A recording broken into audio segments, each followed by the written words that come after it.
Welcome to Mario and Luigi Month. It's been a while, hasn't it? I'm sure you're used to it by now. I've been meaning to supply a real apology for all the absence I've been dumping on this channel. What that shaped into was a challenge I could personally never fuck up.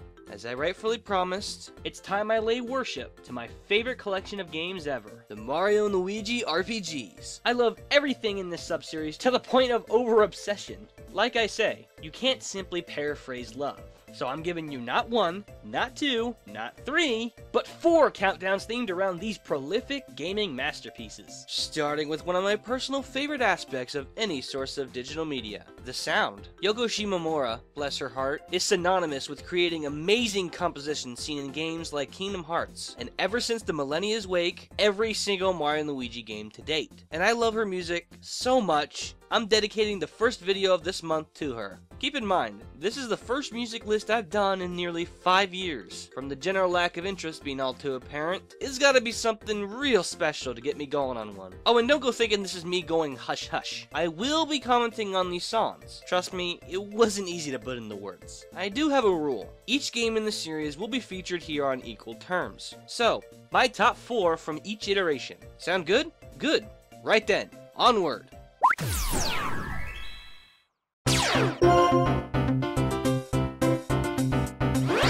Woo! Can't avoid this anywhere. A remix to the classic Super Mario Bros. Theme, this piece emulates all the proper tones Mario lives forever for. Joy, livelihood, that classic plumber charm, and of course being immensely catchy. Nothing but a smile can be seen on my face while this goes on. A retro throwback, and the best of all the tutorial themes I've heard.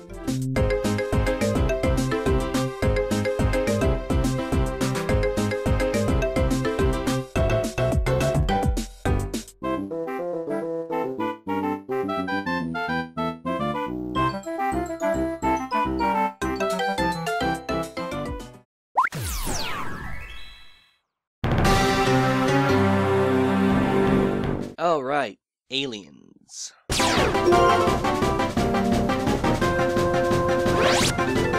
With the last one showing how upbeat the game generally is, this track is all about faithfully portraying the ever-so-loved boss battle. And man, does it ever. The crazy supersonic speed of its rhythm, on top of the frantic as hell note strikes, makes this as the most intense of all the standard boss themes. Listening to it with headphones in an actual playthrough shows how effective it is. That whole chain reaction of notes makes it seem as though the game itself is compelling you to make the wrong choice.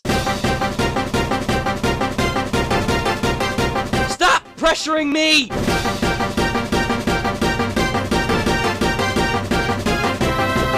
Exactly what a boss battle theme should be.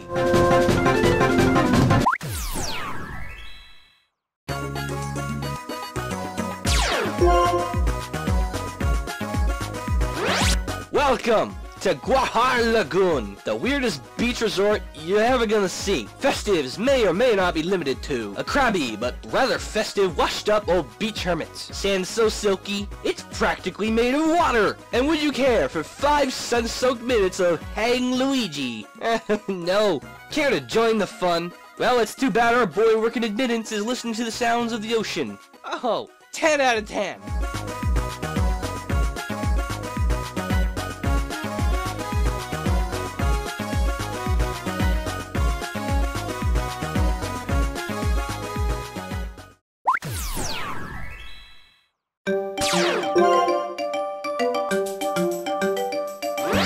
Man, the variety tastes good. I bet you would have never expected something like this within any kind of Mario game. We had the upbeat, even the intense. But now, things took a turn for the tribal. Yoshi Village has to be my favorite area in Partners. The reason itself sounding all too obvious. This region did exactly what I wanted a Mario time-traveling game to do. To make us feel set within the proper era, and feel glum whenever the time for our departure came. It beautifully captures the essence of the Mushroom World's prehistory with this tranquil, soothing incantation. Flute whistling, dance-happy Yoshis around the grand bonfire is all I picture while listening.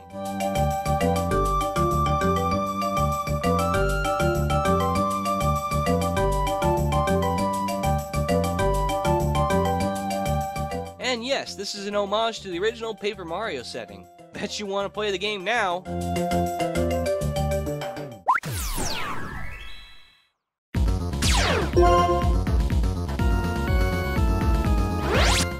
most messed up of all the oven-baked MNL casseroles. I can't lie. Bowser x Cackletta Fusion is yeah. As a result, Valera is a freaky foil, but still intimidating if you stop staring at the goddamn boobs for a moment. Oh, and did I mention, her battle theme was rightfully more intimidating than even King Bowser, with basses booming as fucking hydrogen dynamite. The fast-paced notes and unholy distortion in its composition makes for an aria only someone's nightmares could have produced.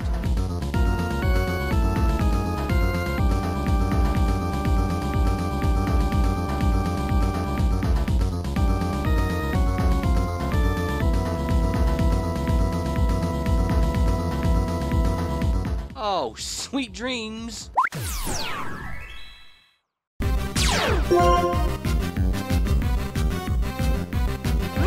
This beat's not Mozart. See? Shut your hollering, zipcakes. Dance, or I'll be shafting your cankles. I don't know if you still remember this quack after a good few games or not, but now you do again, see? This has to be the finest example of a music piece immortalizing a Mario character. You hear this loud headbanging bass and catchy verse playing, you just remember, oh yeah, that fucker. Quick as the 3 frames are running, and about as lulling as hypno dangling cheese jerky, Popple's theme is one of the surest ways to skip by halves of the day's hours. Need to butcher the bitch-ass timestamp something rough? Go to Brawl Burstum's upload of it and snort that narcotic wavelength of audible space. Whoopsie, missed the upload time. Ah, fuck it.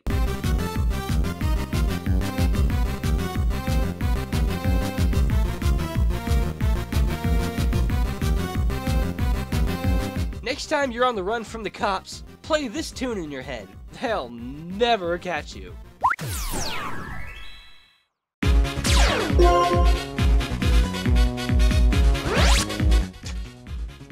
No! Not the beats! I take it back!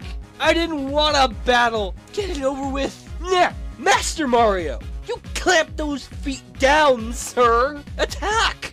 Okay, get rid of this. What? Luigi! I thought I knew you! You two! Don't fall to it! Oh, fuck it!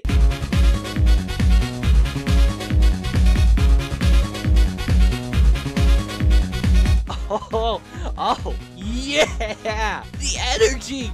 The melody! That loopage! Yeah! Pointless but fun little tidbit about me. I live in a super small town, the kind that most bustlers seem to ignore. Safe environment, quiet ambience, nice and humble. Sometimes feels like I'm the only one ever living in it, and there's limited things to do with the shrinking community, but I still love it. Actually no, that wasn't pointless, as that's exactly my way of summing up the Mushroom Kingdom's primetime borough, Toad Town, and its incarnation set in Bowser's Inside Story. By far my favorite version of it. Everyone's got their own little hub world where they like to sit, relax, and just surrender yourself to the music. This is mine. Its soundtrack title is so appropriate, as this is just the place to take well-earned breaks. Be it after a lengthy chapter in a plot, a marathon of enjoyable enemy encounters, or just an excuse for your real self to lay back or have it entertain you during a task. The well-paced, catchy thumping of this tune is enough to relax you for hours.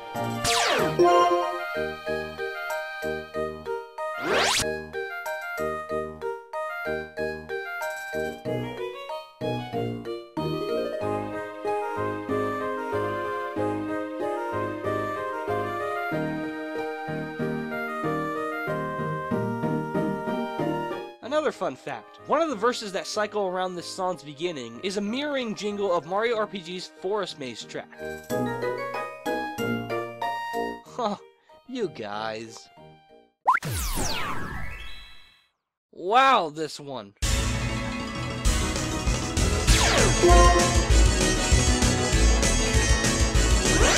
Wow. Pretty sure the whole internet's heard this baby by now. Akin to In the Final, Never Let Up is a track that made itself heard beyond the actual consumer base. And frankly, it's deserved such an act. Serving as Dream Team's boss battle theme, this piece throws its hot self out there as an outlet for looking up to brightness. Super fast paced and just as empowering, it's sure to lighten your mood and set you straight for battle. Personally, I really enjoy the direction for this one. Most battle themes bank on tension in their notes right away to deliver the proper message. This one, in contrast, likes to remind you that the fun factor comes first before anything, but still rightfully giving you just the same tension it leads itself into on the half-minute mark.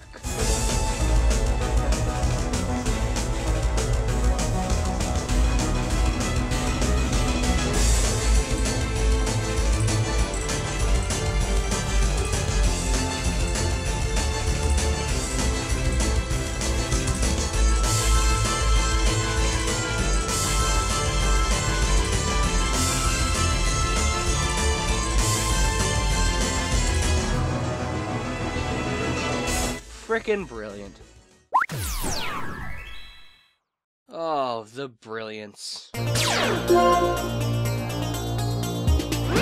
Partners in Time, you've always deserved a bigger hug. Undeniably, my favorite overworld track, and what I'd call the finest tune for Partners, we have the mysterious Gritzy Desert. Mario games and the obligatory desert level combined together usually total up to the final word of, it's okay. We're trained to see and hear it, so it rarely equates to anything notably eye-catching. I'm happy to say the tradition was shattered in this exotic and difficult chapter. It's difficult to describe in the same way, but I'll try. Being adrift in the desert is very surreal, I'd imagine. More so than feeling parched, it's one of the most enigmatic habitats our Earth holds, always posing as an empty void of sand and nothing else, but always feels like a harbinger for unwanted eyes. It sounds not edgy, not gritty, nor windy, but mystical, somber, as if it's concealing something beyond our senses. I tell ya, I've never stopped and intentionally listened to a desert theme so much before. Its puzzling aura and almost haunting tone. It makes me feel lost, scared, but also enchanted.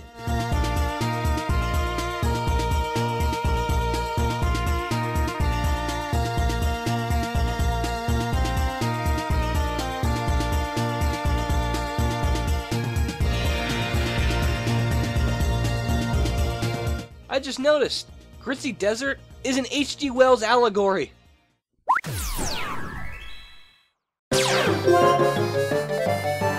Oh my god, that's always great! Easily my favorite of the Signature Bros battle themes, Okie Dokie, as it's called, feels as cheery and adventurous as ever. The ever-going slap fight between the deep bass notes plays indefinitely as the xylophone flops across the wall and into the bass's face again. And all the while, the guy on the harmonica is working straight through lunch, having such a damn good time. Or maybe it's an accordion. I don't know things. Man, that accordion's going nuts. Accordion guy, best Rohan. Come on, everybody!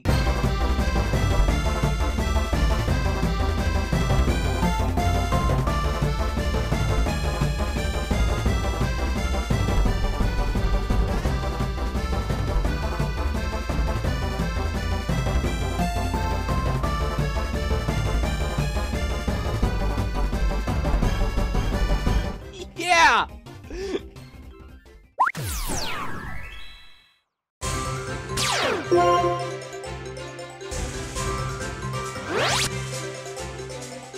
Jesus, bet you heard this one going around my videos. As a fan of the series, I feel there's some sounding reason to that. You know how everyone seems to have that one music piece that embodies the life of that game for them? It's like Archimedes for TF2 and Wily Stage 1 for classic Mega Man. Well, lately, Your Dream Adventure has evolved into the go-to theme for modern Mario and Luigi. What begins as a serene symphony of lofty bell chimes explodes into a vigorous orchestral boom of Luiginary eminence. This uplifting, jubilant outset melody conveys what Dream Team is all about. For the first piece of music we ever hear in Dream Team, I feel it's one of the strongest pieces it's ever birthed.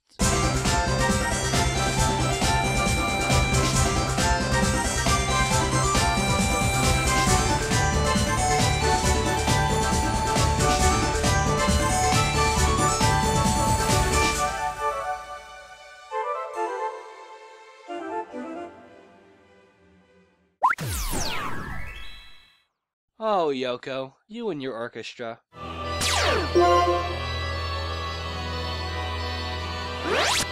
Did like half the budget go into this? A full-blown capital prototype of the franchise's lust for auditory depth. We have Adventure's End. from Dream Team's final battle. You have no idea how dumbfounded I was to hear this piece. From earshot alone, it's difficult to fully grasp that this is a Bowser battle theme. That's right, a departure from the booming, intimidated clasp of his earlier themes. King Kickass is now paired alongside a deep-rooted, climactic chorus arc, drenched heavily in echoey reverbs, and a chorus, vocalizing its proud notes. It's a beautiful piece, although uncharacteristic of the villain, and it just might technically be the greatest Mario music piece I've ever heard. It makes Nemesis King Bowser cry into a tuba. The instrument count is far too high for me to decipher. The oddest, perhaps most wonderful thing about this song is that it sounds very sad, truly reflecting the stalemate between tragic nightmare and entranced fantasy in a real-world scuffle. It doesn't feel like just another Bowser fight. It sounds as though something massive, the climax of a box office epic, is about to end.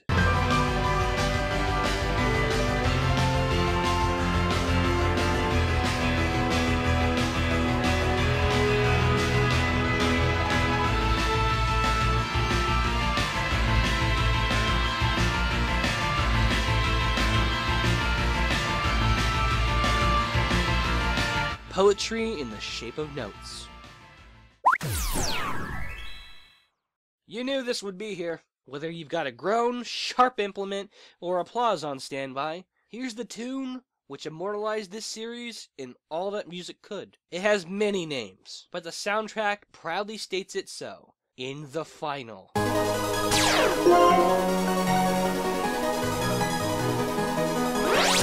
Yeah, it's this one. Hope I can get a word in. Just like the series it speaks for, this piece impresses me, far beyond what impressed ordinarily means. As simple as it is depending on the third game just being good, it's hard to tell, because more so than any fragment of the storyline, character casting, or gameplay advancement, the one thing that seemed to have exploded in prominence was the music from the final battle. It was the first time the sub-series has seen a step up into the status of real-world music. Came with many of the same traits. Overplayed beyond comprehension, flame wars going on about it, and dragged with it a tense falling of love and hate.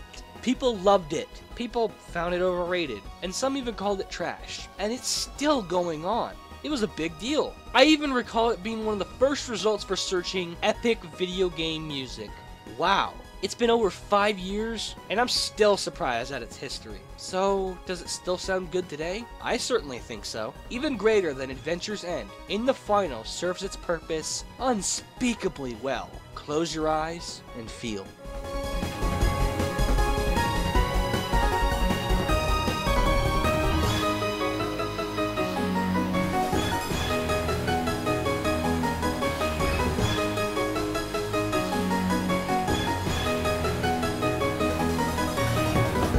Now I ask, what do you see?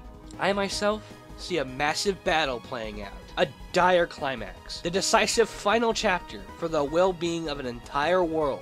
It's impactful in its notes, with the reverb itself to be pounding on the heart of diligence. Rest assured, as you listen, you must not fail. You can't fail. There's a special power in music notes, and in the situations where that power is needed most, it evolves into a symbiotic passion between music and player. Whether you love it, grown tired of it, or just never cared for it, there's no throttling its legend.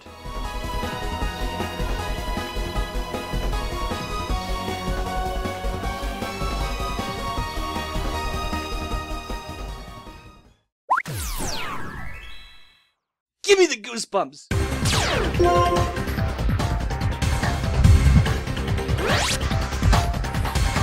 Oh god, I feel there's a good reason as to why battles are enjoyed far more in the dream world than in the real world, and it's not for the gameplay, it's the music. This piece is just powerful. It's pure power, starting out with a boom and always ending as such. This captures the lofty nature of the game as if it was a pipe dream, an eruption of pounding bass that molds with reverbs upon reverbs of an infectious melody cast down from reality, and ends with a rapid-paced elated symphony of the dream beats. The gorgeous composition mixed with the proud bass line all the way through, it seems to literally echo inside a perpetual dream cloud. as you're awake. You play it, and it instantly paralyzes you. You can't move. You can't pause. You can only listen. Then, with a vision in your head, you drift into subconscious and dream on. Not only a poem, but a true story. I've fallen asleep listening to this. Not by boredom or fatigue,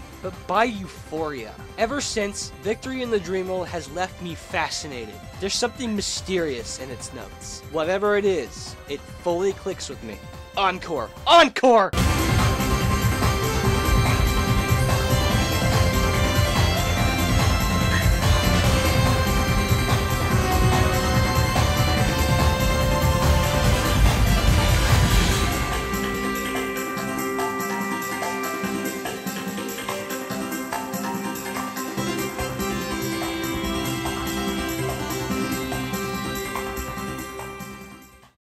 As you can clearly tell, this last contender is my favorite of all the series. But in order to outbeat all the others, it has to be more than just a good piece of music. No, like anyone's reasoning, it has to mean something truly special to me. And I know you can tell what it's from. While it's not particularly advanced as a piece, it is something that has the power to make my inner child cry. The ridicule is worth it. I hold no promises here. Though you can't see it, I'm probably going to cry. Fuck the tissues, I'm not afraid.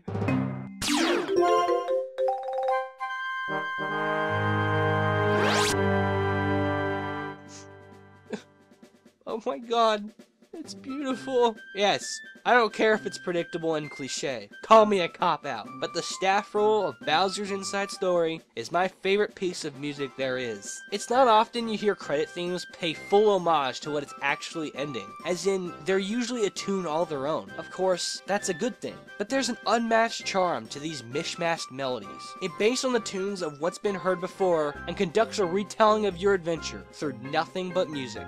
And I find that brilliant. Listening to old memories is what it is. A collective montage of all the wonderful locales you conquered. The serenity of Black Beach. The mysterious winds blowing from Cappy Cape. Glued together by Dimblewood's gentle tempo. Blubble Lake's infectious chords. And the wild feel of Bumpsy Plains. All ending with the hum and tell days end keys of Toad Town and the mastery of the captivating title theme. An adventure I hold so dearly, and every time I finish up, I'm given this. It's the nicest thing any composer could supply. Those behind the music and even the game isn't afraid to let you know they've enjoyed every moment of your company. And with the huge ensemble of instruments this piece utilizes, it's hard to think of a more fantastic gift goodbye.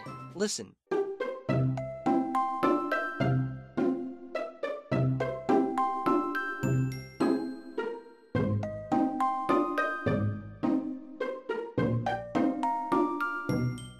I love you too, so much. If you've ever cared about anything in digital media, I would hope that you know what I feel when I hear this. Take the most captivating experience given to you with the art form, and remember what it is that sends those feels right on back. You simply adore it, and it makes you irrationally happy inside. Never mind that it's a well-crafted musical score or not. If good or bad, you can never let go. Moments pass, you may feel silly afterward, but that's okay. It's okay to love something. Please, take this moment to share. What music track do you hold with the most sentiments? Don't be shy. I wasn't. I know you have one. Traveling about on a journey of memories is certainly a special thing. This has been Fawful's Minion, and my favorite game of all time is Bowser's Inside Story.